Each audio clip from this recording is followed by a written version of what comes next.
Good afternoon, everyone. We have the honor and pleasure of being today's grand finale. So it's been an amazing day, and we're going to cap it off.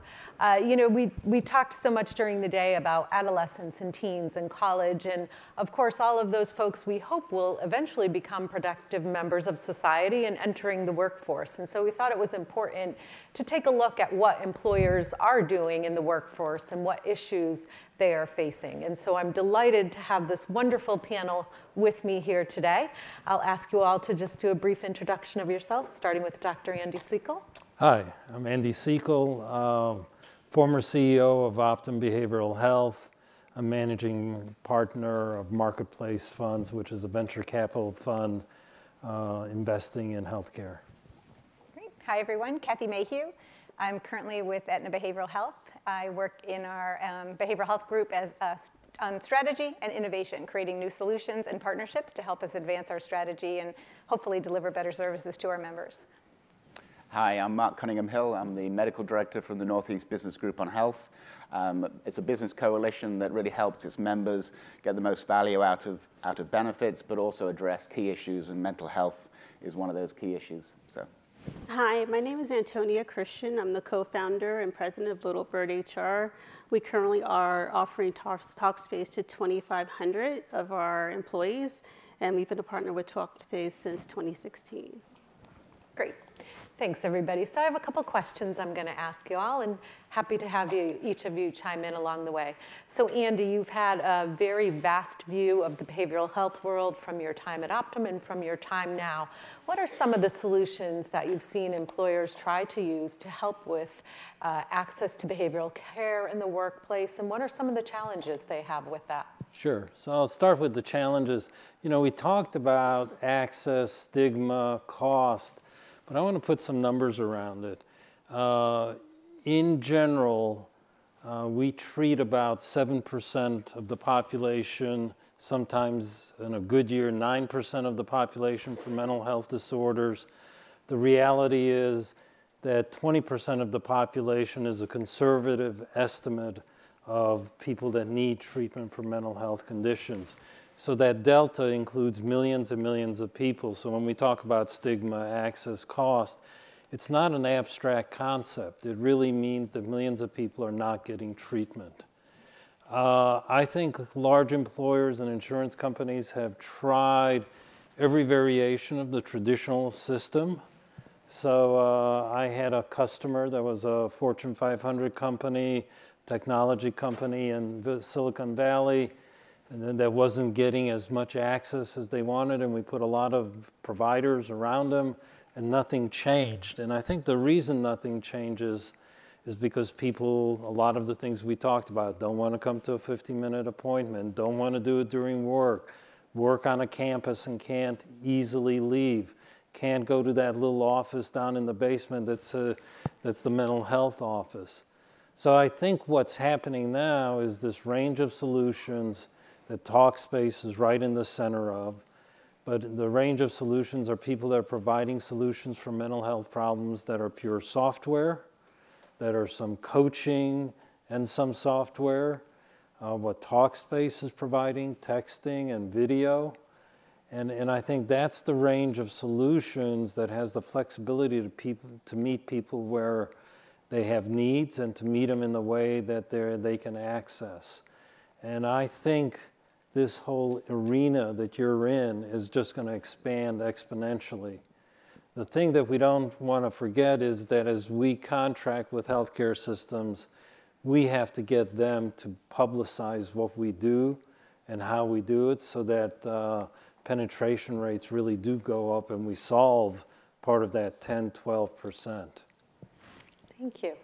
Mark, from your perspective, same question to you. You work with so many different employers, wonderful organization.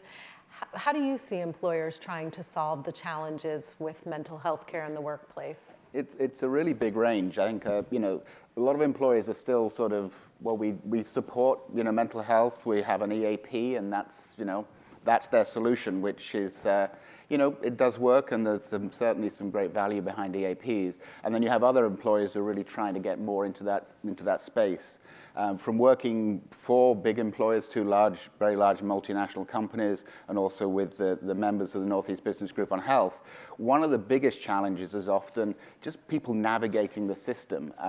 There's, you know, a lot of the companies offer, you know, quite rich benefits, lots of resources, but when you need them and how to get to them, you know, it's really that difficulty in finding your way. And certainly if you're not in the best sort of frame of mind as well, it gets even more complicated. So I think a lot of the ways that technologies are really sort of coming in and helping is really, A, making it available, you know, 24 hours a day, 7 days a week, every day of the year, wherever you are. Because a lot of companies now, you're not just based in the office, you also work from home, which has its advantages and flexibility, but it also means that some of those, you know, standard resources aren't always directly there for you. So it gives you that flexibility. But also the technology, there's technologies also that sort of connect with things like Talkspace that can help people navigate. So you can have, you know, some great experience with a technology that sort of is really a connector that connects all the different technologies together. So you have one place to go. It's on your phone. It's smartphone enabled, look-alike. So it's easy for language translation as well. But it sort of helps people find the way. But you still have to be able to sell it. You still have to remind people. You still have to keep it interesting, so it's not just another app on your phone. It's something that's going to be used going forward. So there's still lots of challenges, but I think there's a lot of promise in this space. Great, thank you. And Kathy, kind of building upon that a little bit, and I think you're in a really unique position being with Aetna today, and given your great career in the consulting side, being able to see all those different solutions out there. As Mark alluded to, some of the traditional means of EAP, and then maybe going into behavioral health, and it feels a little disjointed in terms of that continuum to care. How do you see that functioning today, and how is technology helping that connectivity? Yeah, it's interesting because kind of thinking about all the things that have been said today, I think where we are right now is a point where people are recognizing that mental health is something that we have to pay attention to. They are being more thoughtful about how they think about it, and many of us are trying to take action. But where we do a disservice as a health plan and as a society is providing so many things. I think many people, as Mark was saying, don't know how to access behavioral health care. I don't think many people understand what it looks like. We're very familiar with what medical care looks like and what to expect when we want to seek medical care. But I think the majority of people today don't understand, well, what happens when I have a mental health issue or a substance abuse condition that I need to access care? What does that look like? And so we make it even more confusing because we have, as you said, employee assistance programs which provide access to mental health care. We have a behavioral health care program. And then there are all digital resources that sit on, you know, our platforms, our websites, and so forth. But where do I go for what I need as a person? And so I think today the way things are is very confusing. And what we're trying to do at Aetna is to try to make it easier. So collapsing the two in some respects so that, well, when do I call the EAP and when do I access my behavioral health benefit? Well, let's make it easy. You don't have to think about that. If you need help, you call one number, you access one person, and we can help you figure that out. And so I think that is, one of the challenges of behavioral health care is understanding and navigating the system. And I think with Aetna, we've really, within behavioral health, trying to make an effort there because it is such a critical part of the mental health system. Great. So Antonia, as we just talked about with EAP and behavioral health, talk a little bit, if you would, about Little Bird's reasoning for bringing Talkspace into your organization. And you obviously have an EAP, you have a behavioral health, and yet you said something's not connecting enough. So about 2 years ago, we had our EAP. One day I decided to check the utilization, and it was 0%. So I'm like, why do we have this program? And so I started doing some research and came across the Talkspace website. I was really happy to connect with Dave Kasdan, and we started talking for actually months. And I had this idea because Little Bird, we service about 50 charter schools, preschools, and private schools. And so we speak to our teachers every day. We know their problems. We know what they're going through. We counsel. And so I said, well, let's find a resource that's maybe a little bit better. So talking to Dave, he explained a lot about Talkspace. So I said, well, a teacher who works to 4:30, 5 o'clock, she has no time to go and sit 15 minutes and, commute. And so I said, wouldn't it be great to bring Talkspace to our teachers? And so right now, as I said, we offer it to 2,500 at no cost. So Talkspace is not something that our teachers are paying for, but they do have the option to buy up for video. But even just this week in working with my team who's here, we've had multiple conversations with employees dealing with, either their spouse is terminally ill or their parent just died, and we just talk about Talkspace. And we have seen our utilization go up year over year. We pretty much scrapped our EAP program because it was not effective. And so even at all of our locations and our schools that we work with, there's posters in the Teachers Lounge. We often promote it when we go out for open enrollment, which we're about to do. We do a lot. And so we really continue year over year to push Talkspace because for us, and the reason that we kind of are in this space in education is that the bottom line and what we're all doing this for is children, right? And so it's important that a teacher who needs that emotional support real time because they're dealing with a lot of situations. We have teachers who are dealing with, issues in terms of students. And so if they really begin to understand the importance of their own mental health, then they will then channel that same energy and that same understanding down to the student and also ultimately to the parent. And so that's how we came to Talkspace. Thank you. Lynn, can I just, I want to go back to what I said because something you said struck me, and what typical EAPs, Aetna included, I said, you have one place to call for care. And I think what you're pointing out is people don't want to call necessarily, right? People don't access things that way anymore. And so I agree with you. EAPs, behavioral health care companies like Aetna, we've contracted recently with Talkspace to provide access, but I think we need to get out of that mindset of having people call us because people don't access care, want to connect to people always by phone, want to have that as an option, but having a digital solution is a critical component of what we do in providing greater access. And I would add our average age is around 32 or 35, and so just in general, they connect better over, texting or something like that.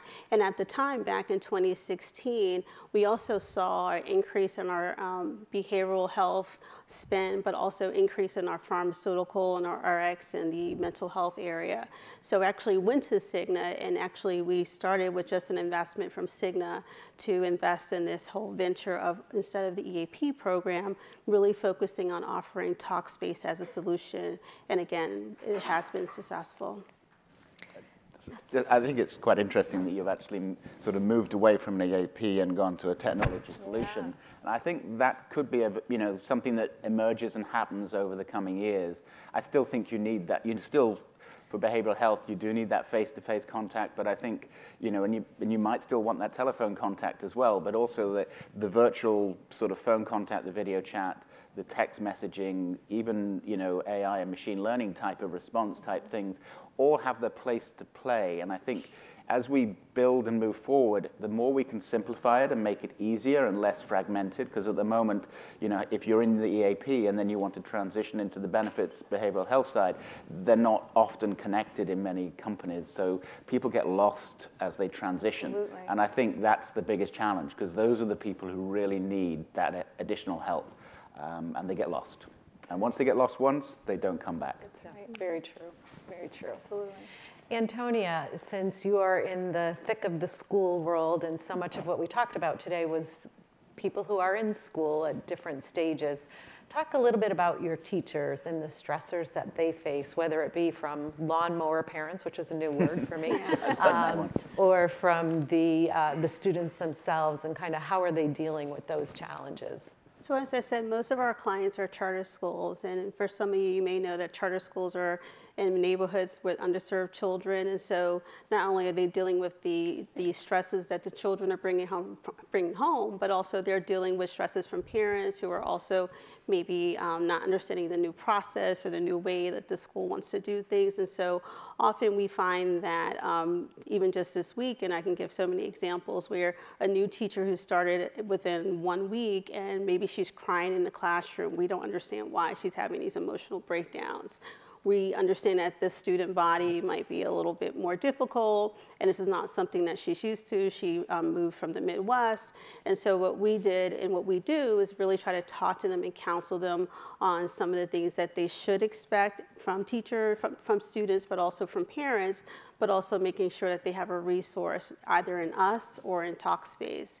And so we're finding that just more and more real-time use of Talkspace. So for example, if something's going on in the classroom, taking that break. Most of our schools have co-teachers, so there's 2 teachers in the classroom, taking that time, maybe texting, and just kind of taking that moment to breathe and to relax and refocus and go back into the classroom. But even as you prepare and you have conversations with maybe parents, and sometimes those conversations are really difficult, either, again, they can call us, but also Talkspace is a resource. And again, we have a lot of teachers who are moving to New York from all over the country, and just that transition itself can be very stressful. So in so many ways, Talkspace kind of plugs right into those conversations that we're having with folks on a day-to-day basis. Thank you. So Kathy, Aetna has some interesting stuff going on. They may merge with CVS, which really opens a whole new world of opportunity. CVS, huge retail clinic as well as the whole pharmacy side. How do you think that might impact the way Aetna thinks about behavioral health, and what opportunities does it present for your organization and the members? Well, I appreciate the question, Lynn, and I have to caveat by saying, because it has not yet happened, Absolutely. I'm not privileged to talk about a lot of details, but what I can share is that Aetna and CVS have a lot of similar qualities in terms of the strategies and approaches and philosophies as an organization. And the primary one that I always focus on is developing healthy communities. And Aetna, for a very long time, has recognized that when you talk about one person, that person is surrounded not only by their family and friends, but also by the community in which they live. And those things all influence how they receive mental health care, how they function in the world, and that what we have to do is to address all of those things, all of those factors, how they access to care, their emotional supports that they have surrounding them. And CVS has, as you said, retail centers. About 80% of U.S. population has access to a retail clinic or retail CVS store within 10 miles of their home. About 50% of the population has access to a minute clinic.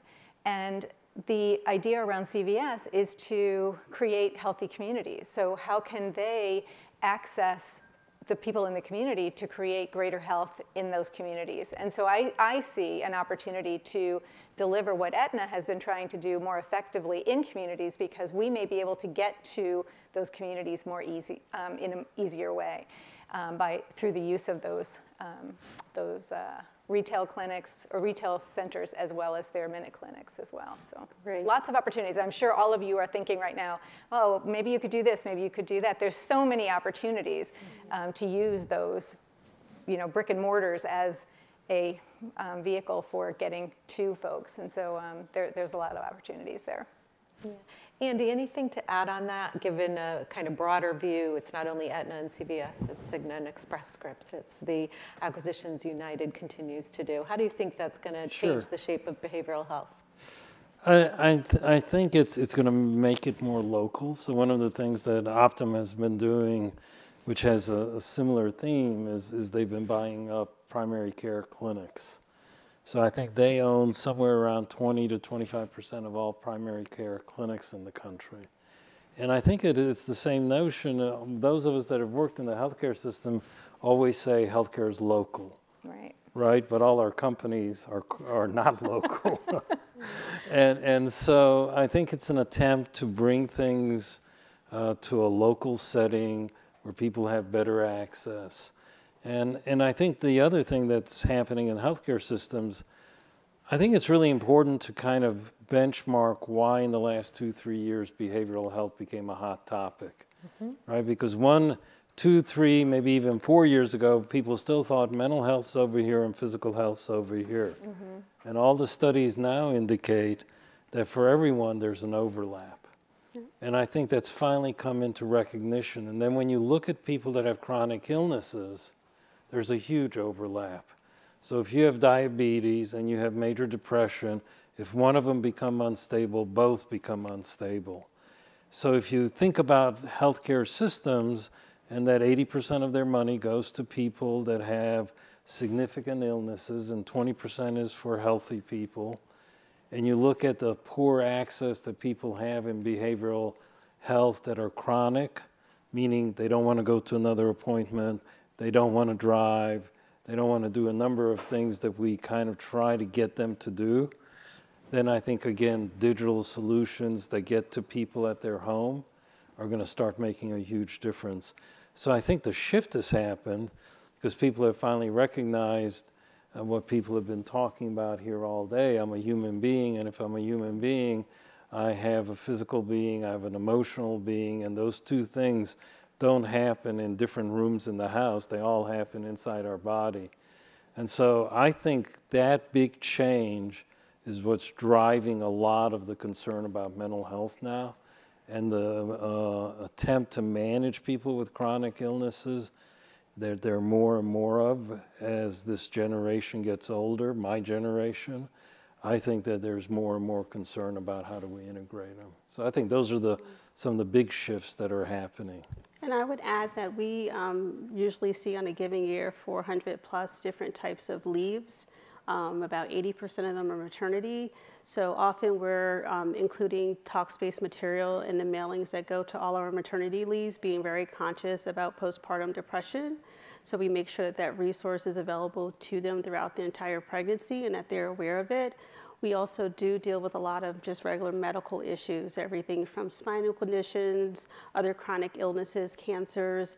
And so as initial part of the conversation is always providing Talkspace as a resource, because we understand along with the body, there's an emotional piece that also has to be nurtured. And so we always make sure that we include that as part of the conversation and steering them in the right direction for that as we kind of manage the medical issues or whatever else that they may be dealing with. So we do. You're a great role model for marketing. No, I mean that in a very positive way, because a lot of times these, innovation sits on a shelf somewhere. Someone thought it was a great thing to buy, but they never pull it off the shelf. So I meant it as a real compliment. You're a great role model for taking an innovation and getting it out to your members and making sure that they use it. And you're seeing a big difference because of that. Thank you.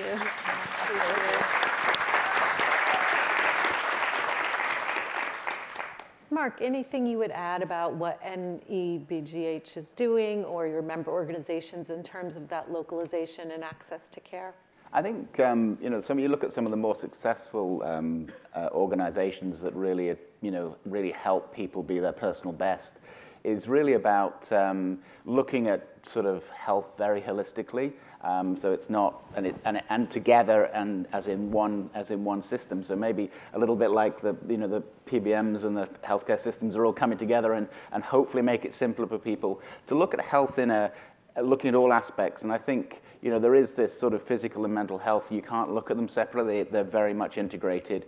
And if you really want people to be physically at their best, you really have to engage them mentally and emotionally and spiritually to be able to get that sort of direction and that personal, willingness to move forward. But I think when it comes to sort of mental health issues in the workplace, a lot of the issues are connecting with, finance, so financial issues, a lot of student debt, dual incomes, cost of living, people's career and how you're managed. And You know, so it's really how organizations are run which really impacts people's mental health. So bringing all that in, so it's career, financial, that ability to connect with the community and help the community and also do sort of volunteerism and everything else. So it's much broader than the traditional wellness program. When you bring it all together, those companies are much more successful, it's more sustainable, and you can leverage, and the technology piece is just a part of what helps connect it together and help make it easier for people to move forward. Completely agree. Thank you so much, Mark. So we're coming up on just a few minutes left, and if there's any questions from the audience, we're happy to take those now. I know we're nearing the end of the day. Y'all have been such wonderful participants, and if there's any questions for our great panelists, happy to hear them now.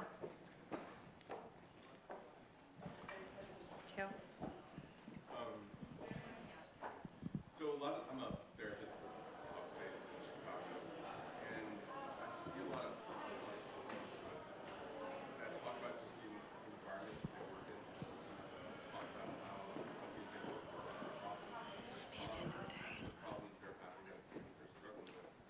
Workplace bullying, longer work days, like people that feel that they're required to work through their lunch breaks a lot of the time and just not have any space at all. And my question to you guys is, are you seeing any movement toward like bettering environments, workplace environments, people really owning kind of these cultures, these toxic cultures that they've created?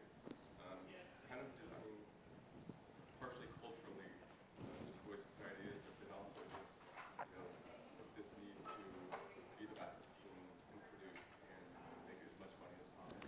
Yeah, certainly pass the comment.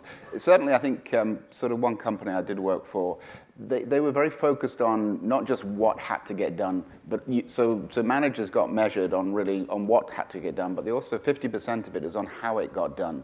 And I think that change in focus about how you get it done. So there's, you know, you can crack a whip and you can sort of beat everybody up, but that's not generally that will not be successful overall. It might work for a couple of days, but it's not like a year-long type plan of success. So I think that ability to sort of get people to think how they're doing it, also train them and help them how to do it, does help address some of that. There's also often lots of myths. So this, working through lunch hour, sometimes that's a genuine issue and it's a really bad culture, but often it's a habit that people have got into and they believe they should do it. So how do you also help people break that habit? I mean, I was a terrible one for sitting at a desk and eating my lunch, and I kept saying, I must stop this. There's no one making me do it, but I used to just do it. And it's, so people do develop those personal bad habits too. So you need to educate people and let them free and say, no, you can have it, but it is that workplace culture, but really that's led by leadership, and leadership is just absolutely critical. You can have, a great manager in a really crap job, and it's really not bad, the work's not great, but you have a great person you're following, or you can have the most, fantastic job in the world doing the stuff you love, but you've got a manager that you absolutely hate, and that's probably 10 times worse. Yeah. I just make a real quick comment. I think it's a mixed bag. I think some companies are really improving their cultures, and I think it's a cultural issue. I think it's a larger cultural issue. It's a little bit like what the athletes were talking about. Some people get very goal-focused. That's all they're going to do. They're not going to think about anything else, and a lot of public companies do that. I think what's really going to help is the unemployment rate. It gets harder to hire people, and there are more and more digital companies that are publishing data on what it's like to work somewhere. And when it's bad to work somewhere and there's a tight labor force, those companies have a harder time hiring people. So I'm optimistic that in this environment of basically full employment, that things will improve, and I'm optimistic that some of the digital solutions about assessing what it's like to work at a company will also help. But I think it's a pretty strong cultural issue about performance versus wellness. And I think we have to come closer to some mediation between those two things. And not to kind of linger on this topic, but I think it's an important one because Lynn mentioned this, I didn't say it in my intro, but for 30 years, almost 30 years, I worked as a consultant, consulting with employers all across the country to design and select behavioral health care programs. And many employers, many of the large employers that are so well known out there, are working to not only develop just kind of physical wellness programs where, you have to do, encouraging you to do 10,000 steps or, quit smoking or what have you, but focusing on mental health. And they are recognizing the impact of the workplace on that. And so thinking about how they can make those changes. So there are some strategic discussions happening in the workplace, and there are employers that are focusing on that and recognize that. But to be honest with you, it's a real challenge, and it's a big egg to crack. And I think a lot of employers are making steps to do that, but it's not a quick fix. And they are kind of taking baby steps and really trying to make that happen. And so I would just add in the education space, we also coach a lot of our administrators and other higher ups in schools. And so often when we get a call or an employee's maybe even wanting to go out on leave because they're extremely stressed or they just call about some other reason, we then pivot back to the managers or the administrators to have that coaching session because they have to understand that their employees' well-being is tied to the overall culture and success of the school. And so we kind of play both sides in the way that we are guiding the employee, we're giving them the resources, but at the same time, we're going back to the managers after hearing all of what's going on and coaching them on how they can be better and be more supportive to their staff. And so we kind of, we have this dual role often where we're there for the employee, but we're also there to move the manager forward and to help change the culture. Thank you all very much. You are a wonderful panel group. I'm delighted to have had you here today. Thank you. Thank you.